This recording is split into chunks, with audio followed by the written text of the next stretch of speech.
Hari ini kita sudah berada di bulan satu-satunya nama bulan yang disebutkan Allah dalam kitab suci Al-Quran. A'udzubillahi minasyaitonirrajim. Syahrul Ramadan alladzi unzila fihi Al-Quran. Biasanya disebutkan namanya dalam Al-Quran karena sangat buruk, karena sangat jelek, iblis, syaitan, neraka jahanam, tapi juga karena keagungan kemuliaan yang luar biasa. Satu-satunya nama bulan yang disebutkan dalam Al-Quran. Ramadan diambil dari kata ramda, artinya panas. Mengapa bulan ini disebut panas?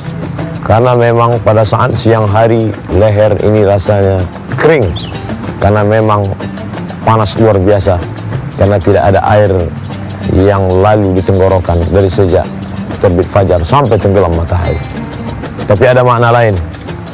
Dia disebut panas ketika kita gali tanah, ditemukan ada besi yang sudah lama di dalam tanah berkarat, lalu kemudian besi itu kita panaskan ke dalam api yang bergejolak. Setelah dia memerah, lalu kita tarik, kita pukulkan ke lantai. Satu kali hentakan, maka rontoklah karat-karatnya.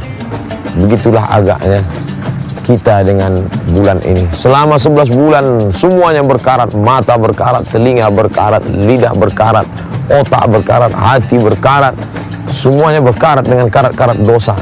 Lalu kemudian dilepaskan segala karatnya ini dengan panaskan dengan ibadah-ibadah. Siangnya diisi dengan siyam. Man shama ramadhana imanan wa ihtisaban ghufira lahu ma taqaddama min dhanbi. Siapa yang shama, menahan makan, menahan minum, menahan nafsu syahwat, menahan telinga dari mendengar yang haram, menahan pandangan mata dari yang membangkitkan syahwat, menahan bisikan hati, menahan lintasan fikiran, ghufira lahu ma taqaddama min dzambih, diampunkan dosa-dosanya yang lalu. Sedangkan malamnya pula diisi dengan qiyam. Man qama, siapa yang tegak di waktu malam ketika yang lain sedang wan nasu niyam, mereka terlelap tidur, ada hamba Allah yang terbangun di tengah malam bermunajat kepada Allah. Man qama ramadhana imanan wa ihtisaban, siapa yang bangun tegak di tengah malam karena keimanan dan hanya mengharapkan balasan dari Allah Subhanahu wa taala, ghufira lahu ma taqaddama min dzambih, maka diampunkan Allah juga dosa-dosanya di masa yang lalu. Lalu kemudian ada waktu yang utama menjelang waktu subuh, menjelang azan subuh berkumandang. Wabil ashar, pada waktu sahur, hum yastaghfirun, mereka beristighfar, mohon kepada Allah Subhanahu wa taala. Astaghfirullahal azim, yang lebih panjang, astaghfirullahal azim alladzi la ilaha illa huwal hayyul qayyum wa atubu ilaih. Yang lebih panjang daripada itu, Allahumma anta rabbi la ilaha illa anta khalaqtani wa ana 'abduka wa ana 'ala 'ahdika wa 'ahdika mastata'tu a'udzu bika min syarri ma sana'tu abu'u laka bi ni'matika 'alayya wa abu'u bi dzanbi faghfirli, ampunkan aku ya Allah, fa innahu la yaghfiru dzunuba illa anta, sesungguhnya tidak ada yang dapat mengampuni kecuali hanya Engkau saja ya Allah. Itulah satu-satunya yang dapat dikatakan, diungkapkan kepada Allah Subhanahu wa taala sebagai wujud untuk mengatakan aku adalah orang yang banyak dosa, bergelimang dosa, banyak silap dan salah ya Allah.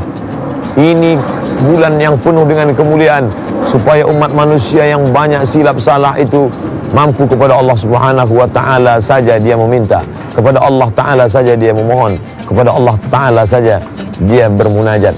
Lalu kemudian ada satu keutamaan di antara semua keutamaan, fihi lailatun, di malamnya ada suatu malam, khairun min alfi syahrin, lebih baik daripada 1000 bulan. Sehingga ketika siapa yang tidak mendapatkan kemuliaan itu, faqad hurim, maka sungguh dia tidak mendapatkan apapun, sekecil apapun kemuliaan. Oleh sebab itu keutamaan-keutamaan bulan ini, andai kita tidak mendapatkannya di awal, maka jangan sampai di tengah, di akhir pun tidak mendapatkan.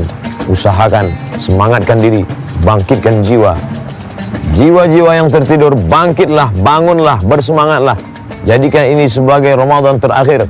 Andai setelah hidup ini tidak lagi bertemu dengan Ramadan, anggaplah setelah ini tidak lagi ada kesempatan untuk beramal. Malam-malam isi dengan zikir, munajat, membaca Quran. Siang diisi dengan tasbih, tahmid, salawat, menahan makan, menahan minum. Sedangkan petangnya manfaatkan untuk duduk berdoa kepada Allah Subhanahu wa taala. Di waktu menjelang subuh pula muhasabah, introspeksi diri. Itu sajalah yang menjadi bekal menghadap Allah Subhanahu wa taala.